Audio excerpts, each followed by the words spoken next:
Welcome back to the Caribbean reality TV experience. Welcome to Reality with Tree.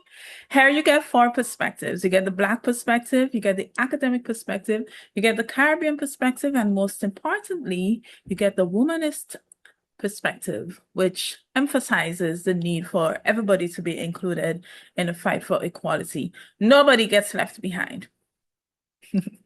So with this episode, the first thing that the one biggest takeaway for this episode is we are bigger than the program. Do you hear me? Let's say we are bigger than the program. Me and my chippy mic. Yes. No matter what them try, look at us. We on top. I try them, I try, but them can't catch way. That was really amazing to see. So let's jump right in. Episode 29, Love Island, USA, Season 8. Kenzie and Dylan are having a conversation. So it's after the dumping and the different couples are having conversations, right? So we start with Kenzie and Dylan. Kenzie is claiming victimhood. Kenzie is holding on to her victimhood and saying, I'm a victim no matter what. You can never stop a white woman's. She got a slap in the face because of Melanie. She said she's mad at Melanie, said she would be exploring, when to her, Mel has not asked her how she is feeling. She is confused because the past 3 days, 3 days, isn't that what they said? 3 days? That's what they told Casey. 3 days? The past 3 days, she has been all about Dylan, saying she likes Dylan, so she is so confused. And she starts crying. Victimhood to This girl is classic. I think Kenzie should be studied because the way in which she maneuvers however she wants and the way in which she can harness the power of the crying white woman.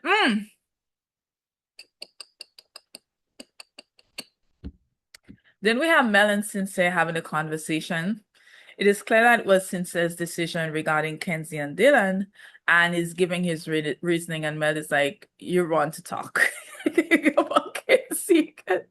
Like, we've been thinking Mel is dumb, but Mel is just dumb for Sincere. Mel is actually, like, this episode showed me that Mel is actually really smart. But I've been clocking it earlier, but now it's solidified it that she's actually really smart. She's like, you want to talk. So she's saying, she's clocking. But Sincere, classic as ever. He figures, well, since he has been in her shoes, then it makes him the person who can have an opinion. Mel is as confused as me with Corbin saying he was backstabbed. So thankfully, we're going to get an explanation later. And the funniest part about it is Sincere is thinking that his relationship is not toxic. He can do toxic things, but the relationship is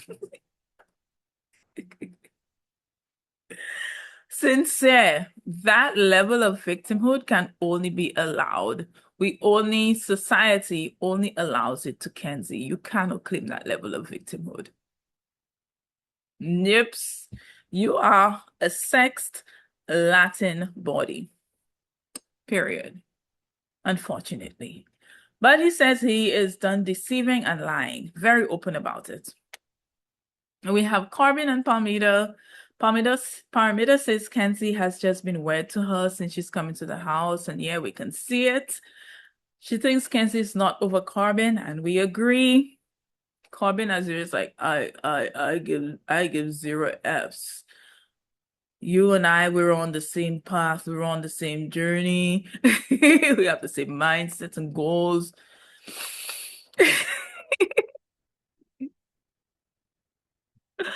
I don't know, y'all. Corbin snuck up on me, eh? I'm telling you, Corbin snuck up on me. We have Carl and Aniya. They're happy they have no votes and they are a couple. I don't know. Like the hype about Carl being the Disney prince, I did not buy into it. That's number one. Let me just say that.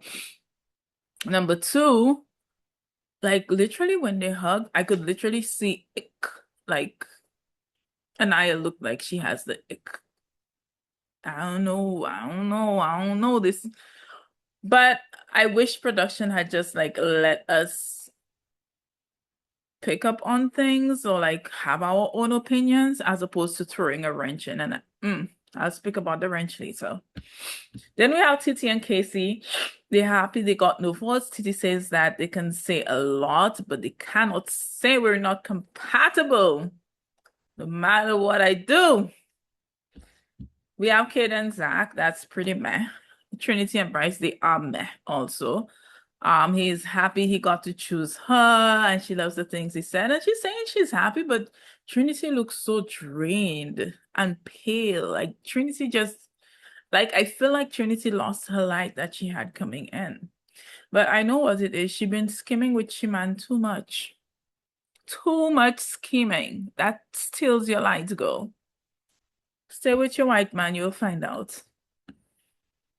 So they get ready for bed. Corbin explains the backstab is that he would tell them a completely different story from how things actually went down, and he, Corbin, would be like in the house defending him, which is completely valid. Everybody's like, okay, we get it, we get it, we get it.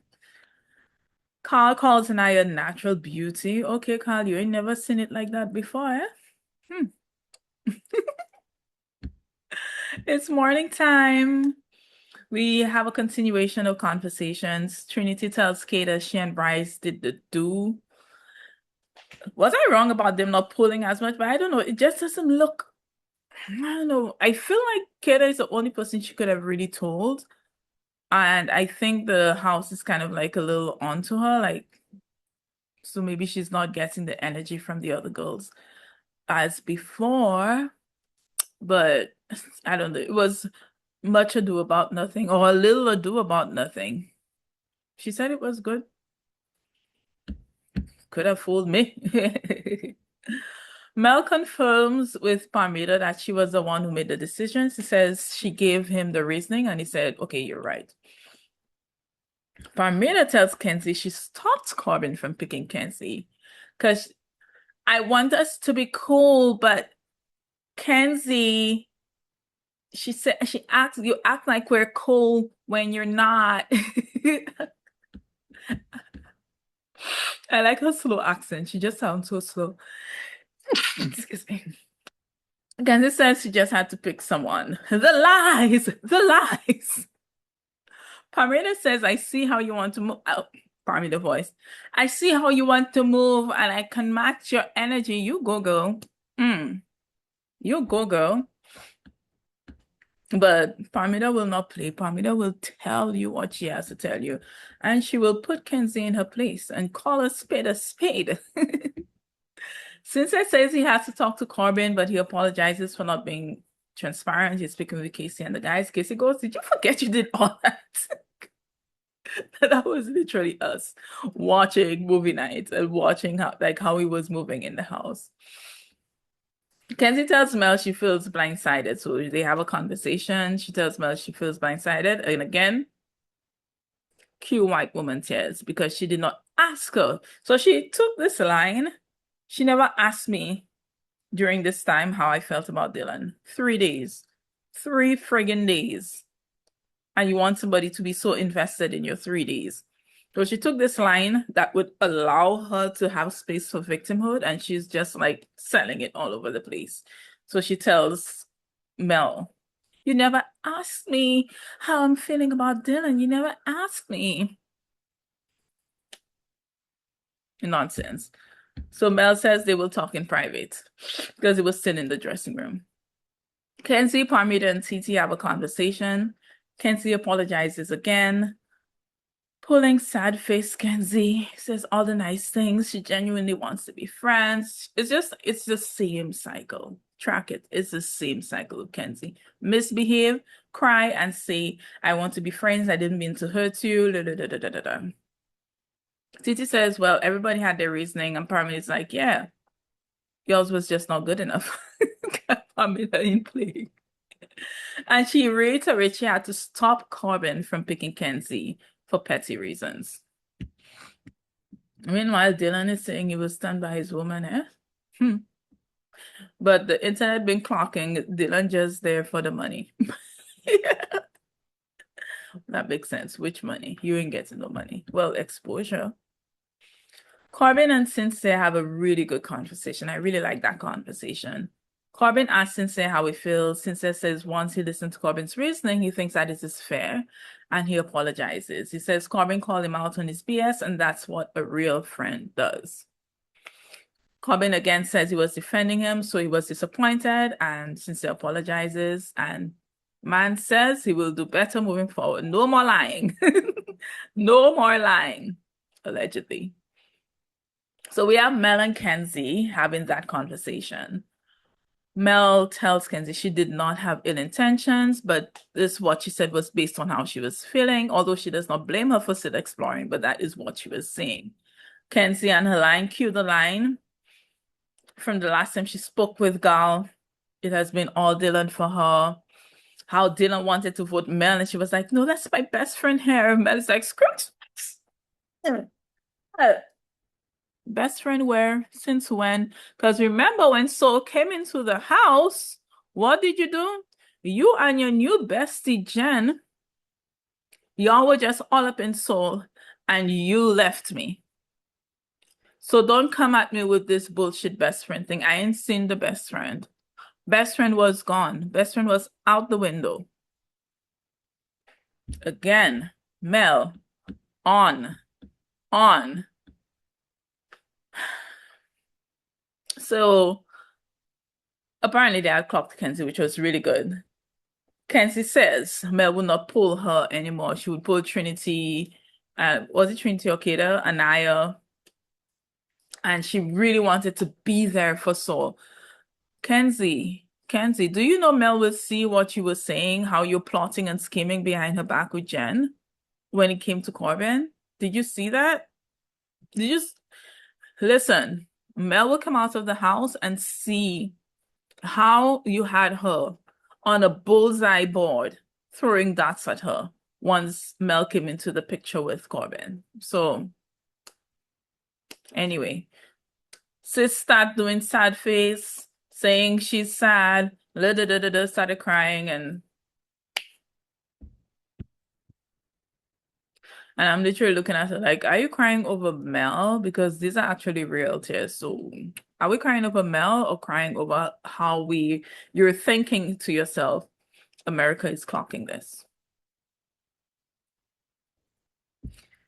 So the reason why I'm speaking about the throwing in the wrench and suspecting that Colin and I had some of the highest votes is because editing and production ensured that they got a clip where Carl says Kayda is stunning. If Carl says Kayda is stunning, people like to say if Carl thinks Kayda is stunning. If somebody thinks Kayda is beautiful, that person cannot also think Anaya is beautiful. Like,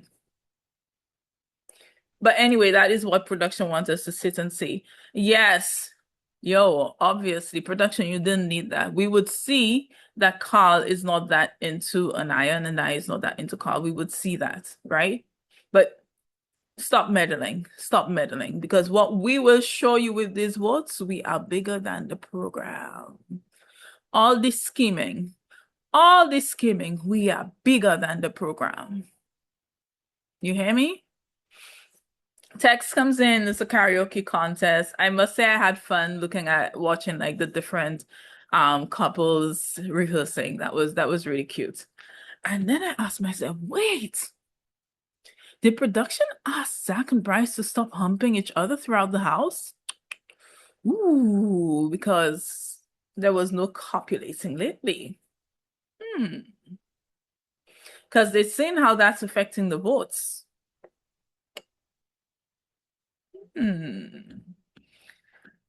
So Zach says, Parmida and Corbin go. It was really cute and fun. That Zach has a green eye for Corbin. Like he's just looking at him like, oh, how did you pull Parmida? How did you get Parmida? And it's like, oh, they're just so hot together. Zach, I say good day. Titi and Casey, they're cute and fun. Kid and Zach. At first, I'm like, Zach can sing with the first line, and then after, it's like, ooh, can't catch the beat. The tone gone off, pitch gone off. And then, like, I'm looking at this, like, that song choice is teed. And I'm like, okay, production, definitely for the least, you guided the song choices. And moving forward, I'm like, okay, definitely production was involved in song choices. Because Melanson said, you gotta shape up, because I need a man. But I really at least was appreciative. I think they hear us on the internet talking about them and their interference because at least they gave them a good musical treatment at the end, like indicating that they were good. So they got some good editing, indicating that they were good again. Aniya and Carl, they were doing really good. I really liked it. And yo, I seen Bryce's green monster jump out. When Casey is involved and when Aniya is involved, Trinity and Bryce, problems. Trinity and Bryce went, they had fun. Zach was really proud. Kenzie and Dylan can singing Don't Go Breaking My Heart, production choice. And Kenzie and Dylan win. So immediately you could start thinking, okay. Ariana comes in, tells them the US has been voting for most compatible couple. We have crowns on Kenzie and Dylan's head. And I'm like, did they cook up? Based on the results, do you think that production cooked up this whole karaoke scheme? Or was it already in place because of CeraVe? Or did we use what was already in place to save Kenzie and Dylan? Because really now, really. So the safe couples are Aniya and Carl, bigger than the program. Trinity and Bryce, Mel and Sincere, bigger than the program. Mel is shocked. Tiara and Casey, bigger than the program. I was so happy to see Bryce and Trinity's face when Tiara and Casey were called over Zach and Kayda. We bigger than the program. So not safe for Kenzie and Dylan, Zach and Kayda, Corbin and Parmida. They're at the bottom. And lo and behold, Kenzie and Dylan are saved because they won the competition. Wow. Because otherwise, what would have happened? We would have had one white adjacent woman, a Persian woman, and the rest blacks. We bigger than the program. So the islanders will vote. They have to stand, the couples have to stand next to the couple they want to save. Trinity and Bryce, obviously, Zach and Kayda. Aniya and Carl, Zach and Kayda. Not surprised. Aniya is very like clicky. She'll always do Zach and Kayda. Titi and Casey, bow bow. Corbin and Parmida. Kenzie and Dylan. Zach and Kayda. Surprise, surprise. Mel and Sincere, I'm confusion. Like, was that a Mel choice? Zach and Kayda. Sincere looks embarrassed though. Anyway, so we have Corbin and Parmida leaving. And when they were leaving, like, I realized, shit, Corbin had grown on me. Like, noticing, like, his power, his energy, how he moves through the space, how he was so intimidating to the other guys, and how the girls just wanted to climb that tree. I'm like, So I think slowly clocking that, I was getting attached to him without, like, really realizing it. I liked Corbin. Because when he started crying, I got so emotional. I was just like, it was sad. We know that was Kenzie and Dylan who should have left. And they know that if they left these two in the bottom, it would have been a wrap. 100,000%. When they say their goodbyes, Parmida says no one else with us when she was speaking with TT. She was saying goodbye to TT. And TT is like, we do. We do. We said we standing right next to our friends. That's my American accent. Anyway, TT and KC for the win, y'all. Please don't let Trinity and Bryce win. You know, I really wanted it to be Trinity and Bryce at the bottom. That would have been yummy. But we get Zach and Kayda. We get Zach spiraling, and tonight is going to be tonight. It's going to be so delicious. Thanks for hanging with me, Tree. Enjoy the rest of your day. We're getting get up for tonight. Bye.